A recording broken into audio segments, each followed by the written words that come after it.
అస్సలాము అలైకుం YouTube family. ఈరోజు నేను బీఫ్ ఫ్రై చేశాను. ఇలా చేసుకోండి, దాంట్లో కొంచెం స్మెల్ వస్తుంది కదా, అలా రాకుండా ఉంటుంది. కొద్దిగా వట్టి అలాగే పొయ్యిలో పెట్టేసి కొంచెం పసుపు వేసి దాంట్లో నీళ్లు, గలీజ్ నీళ్లు వస్తుంది, అది తీసేసేయాలి. అప్పుడే బాగుంటుంది.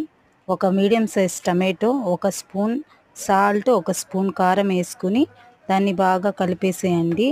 ఒక గ్లాస్ నీళ్ళు వేసుకోండి. నీళ్ళు వేసుకుని కుక్కర్లో 4 విజిల్ వచ్చేదాకా పెట్టుకోండి.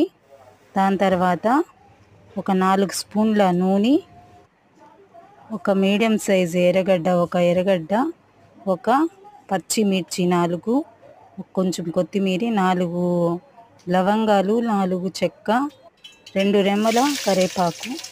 దీన్ని బాగా ఫ్రై చేసుకుందామండి. దాని తర్వాత పచ్చిమిర్చి వేసుకుందాం. అల్లం మసాలా 1 స్పూను బాగా కలిపేసి దాని తర్వాత ఉడికేసుకున్న బీఫ్ వేసుకుందామండి.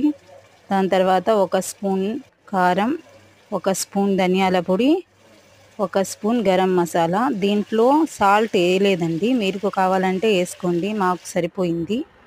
ఇలా చేసుకోండి ఫ్రెండ్స్, బాగుంటుంది, చాలా టేస్టీగా ఉంటుంది. దీని కాంబినేషన్ గీ రైస్ అయినా, బగారా రైస్ అయినా